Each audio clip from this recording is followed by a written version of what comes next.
Hello friends, तो जितने भी बच्चे क्लास 12 में पढ़ते हैं और जीव विज्ञान 2025 की बोर्ड परीक्षा का पेपर देने वाले हैं, तो उनके लिए यहाँ पर आ चुका है वायरल पेपर, जो कि है 348 CI कोड का। जी फिर बच्चों 348 CI कोड का है, जो कि एकदम वायरल पेपर है और पूरे पेपर का सोल्यूशन के साथ बताएंगे। जी फिर बच्चों यहाँ पर आपको मिलेगा पूरे पेपर का सोल्यूशन।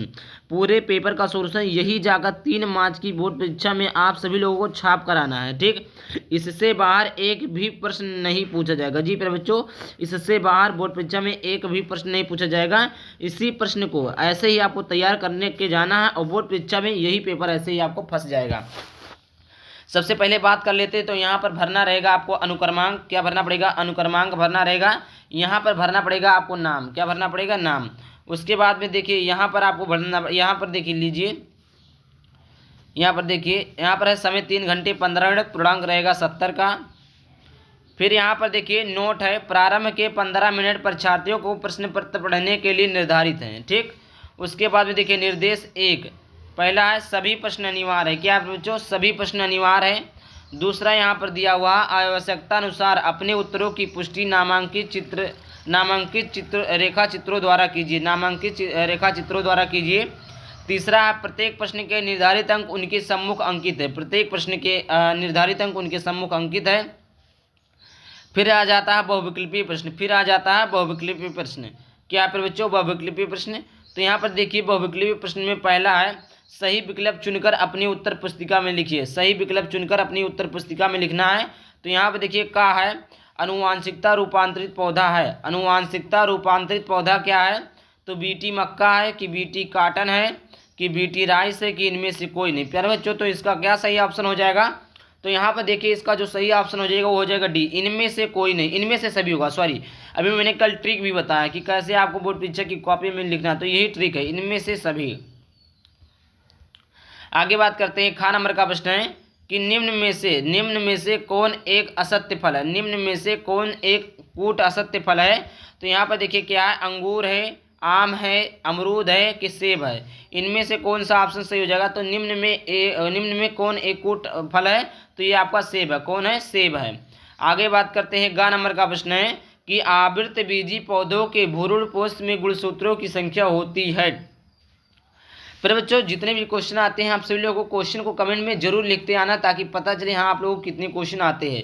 तो यहाँ पर क्या पूछा है, आवृतबीजी पौधों के भ्रूण कोश में गुणसूत्रों की संख्या होती है 1x होता है कि 2x होता है कि 3x होता है कि 4x होता है। इनमें से कौन होता है फिर बच्चों? तो यहाँ पर देखिए आवृतबीजी पौधों में भ्रूण पोष में गुणसूत्रों की संख्या जो होती है वो कितना होता है? वो आपका 3x होता है। आगे बात करते हैं, आगे यहाँ पर देखिए आगे है टाइफाई के रोग जनक का नाम है। टाइफाई के रोग जनक का नाम क्या है? तो एस्केरिस है, अमीबा है, पैरामीशियम है, सल्मोनेला है। तो इसका ऑप्शन नंबर डी सही हो जाएगा, सल्मोनेला है। ठीक, फिर आगे देखते हैं, अगला क्वेश्चन है निश्चित लघुत्तरीय प्रश्न, जो कि है प्रश्न उत्तर संख्या 2। तो इसके बाद में देखिए निश्चित लघुत्तरीय प्रश्न है, जो कि प्रश्न उत्तर संख्या 2 है। 2 का क्या है, पात्र निषेचन का संक्षेप में लिखिए। पात्र निषेचन को संक्षेप में लिखना है। तो यहाँ पे देखिए पात्र निषेचन या इन विट्रो फर्टिलाइजेशन IVF निषेचन की एक कृत्रिम प्रक्रिया है, जिसमें किसी महिला के अंडाशय में अंडे निकालकर उसका संपर्क शुक्राणुओं से कराया जाता है। इसके बाद गर्भाशय में रख दिया जाता है। खा नंबर का प्रश्न है, दूध से दही कौन बैक्टीरिया बनाता है? तो उत्तर हो जाएगा दूध से दही बनाने वाले जीवाणु लैक्टोबिलियस जीवाणु होते हैं। RNA एवं DNA की शर्करा में क्या अंतर है? तो DNA में डॉक्सीराइबोस शर्करा पाई जाती है, जबकि RNA में राइबोस शर्करा पाई जाती है। घ नंबर का है, भारत में हरित क्रांति के जनक के रूप में कौन जाना जाता है? तो MS स्वामीनाथन को भारत में हरित क्रांति का जनक कहा जाता है। 5वां है, मानव में गुणसूत्रों की संख्या होती है। मानव में गुणसूत्रों की संख्या कितनी होती है? तो मानव में गुणसूत्रों की संख्या 46 और जोड़ी की बात की जाए तो 23 जोड़ी होती है। आगे बात करते हैं फिर बच्चों अति लघुत्तरीय प्रश्न। क्या है अति लघुत्तरीय प्रश्न? यहाँ पर है तीसरा कि मानव शुक्राणु का एक नामांकित चित्र बनाइए। प्यारे बच्चों मानव शुक्राणु का एक नामांकित चित्र बनाना है।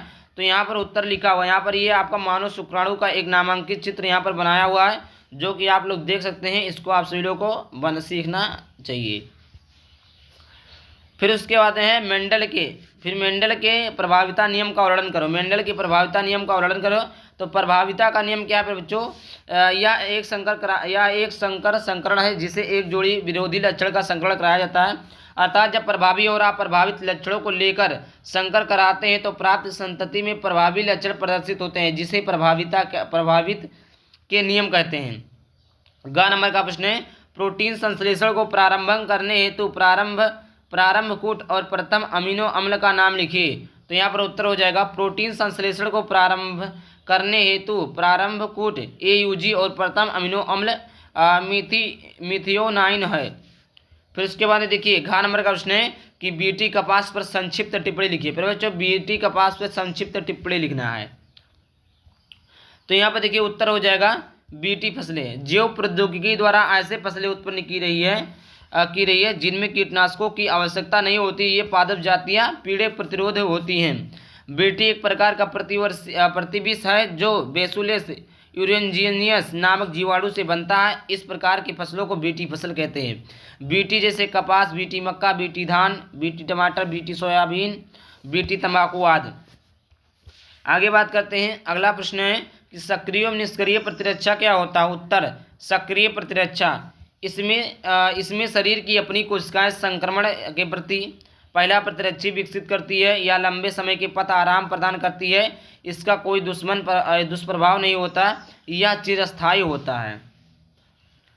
इसमें बात करते हैं अगला निष्क्रिय प्रतिरक्षा। इसमें अन्य जीवों के शरीर में विकसित प्रतिरक्षी के प्रतिजन के प्रभाव को समाप्त करने के लिए दूसरे जीवों के शरीर में निवेशित रहते हैं, जैसे सर्प विष। दूसरा, यह तुरंत आराम प्रदान करती है। तीसरा है इसके कारण प्रतिक्रिया हो सकती है। इसके कारण क्या हो सकती है? प्रतिक्रिया हो सकती है। अगला प्रश्न यहाँ पर है, यह चिरस्थायी नहीं होता, यह चिरस्थायी नहीं होता है। और फिर उसके बाद में आगे देखिए लिखा है अतिलघुत्तरीय प्रश्न। क्या है जो अतिलघुत्तरीय प्रश्न है यहाँ पर है, चौथे का मलेरिया परजीवी के जीवन चक्र का स्वच्छ एवं नामांकित चित्र बनाइए। तो यहाँ पर आपका मलेरिया परजीवी है, इसका आपको स्वच्छ नामांकित चित्र, ये आपका महत्वपूर्ण डायग्राम है, इसको आपको आना चाहिए। और महत्वपूर्ण डायग्राम क्या हमने बताया भी है।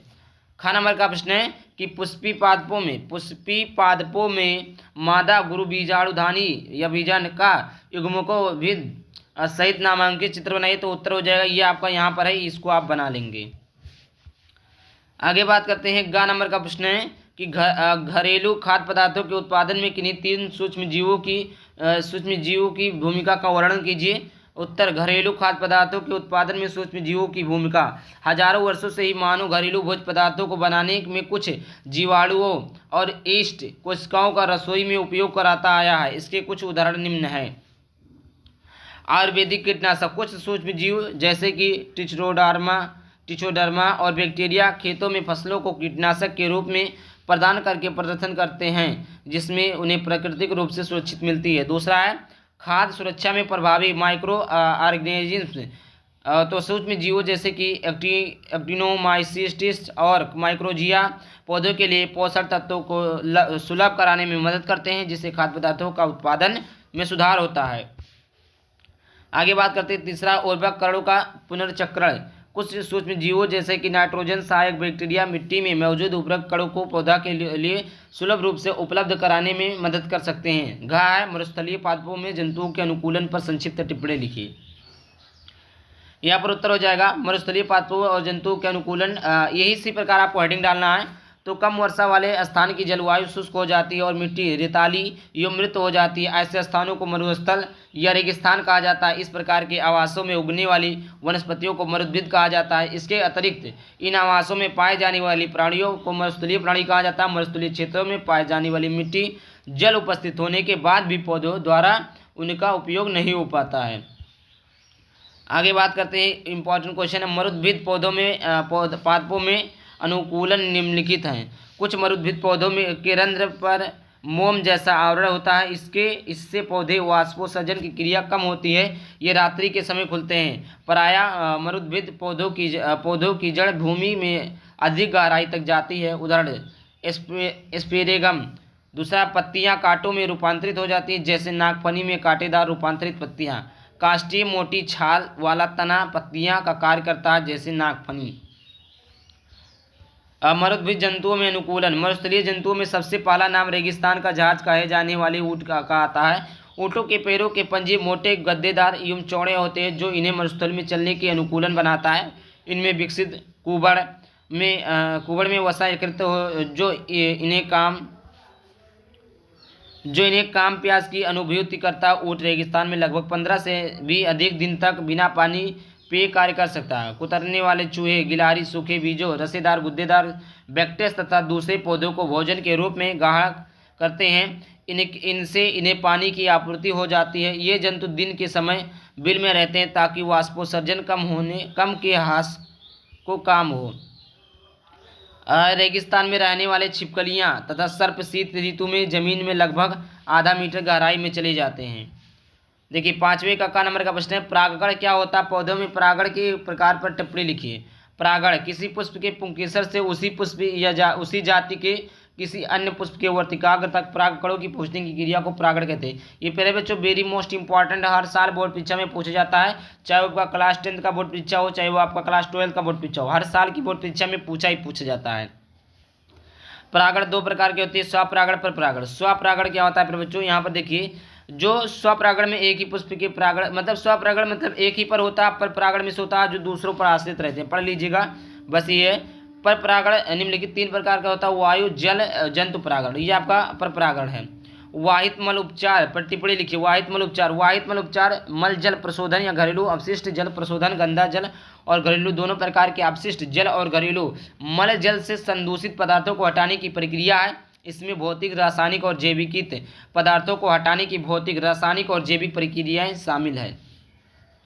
बात करते हैं गा नंबर का समष्टिष्ट के किन्हीं 3 महत्वपूर्ण गुणों का वर्णन कीजिए। उत्तर है, समष्टिष्ट किसी विशिष्ट भौगोलिक क्षेत्र में निश्चित समय पर निवास करने वाली समान जाति के समूह को समष्टि या आबादी कहा जाता है। समष्टि की महत्वपूर्ण विशेषता निम्नलिखित है: जन्म दर, औसत आयु, मृत्यु दर, आप्रवासन, लिंग अनुपात, उत्प्रावसन। तो यहाँ पर देखिए, घा प्रोटीन संश्लेषण में आरएनए की क्या भूमिका है? तो आरएनए प्रोटीन संश्लेषण में महत्वपूर्ण भूमिका निभाता है। यह एक जीवाणु या स्तनपायी कोशिका में होता है और यहाँ से प्रोटीन बनाने में सहायक होता है। प्रोटीन संश्लेषण में यह नामक प्रक्रिया को स्थापित करने में मदद करता है, जिसमें अमीनो एसिड्स को सही क्रम में जोड़कर प्रोटीन बनता है। आरएनए में लिखे जाने वाले जीन विशिष्ट कोड करते हैं, जो यह निर्देशित करते हैं कि कौन कौन से अमीनो एसिड्स कहाँ जुड़ने हैं और कितने के समूह का प्रोटीन बनता है। 6वां, निम्नलिखित पर टिप्पणी लिखिए। अब प्लाज्मिडम वाहक अंशक जनन जैविकता एवं इसके संरक्षण पुनर्योजित डीएनए तकनीक की। तो यहाँ पर देखिए, उत्तर इसका लिखा हुआ है। यहाँ पर आप लोग इस उत्तर को पढ़ लीजिएगा। फिर बच्चों, समय आपके पास कम नहीं है तो मैं यहाँ पर क्वेश्चन को बता दे रहा हूँ, आप लोग आंसर को देख लीजिए। सारे क्वेश्चन का आंसर यहाँ पर दिया हुआ है। दूसरा संघजनन है, जो कि यहाँ पर है। जैव विविधता है, जैव विविधता जीवों में पाई जाने वाली विविधता को जैव विविधता कहते हैं, जो कि यहाँ पर है आंसर उसका।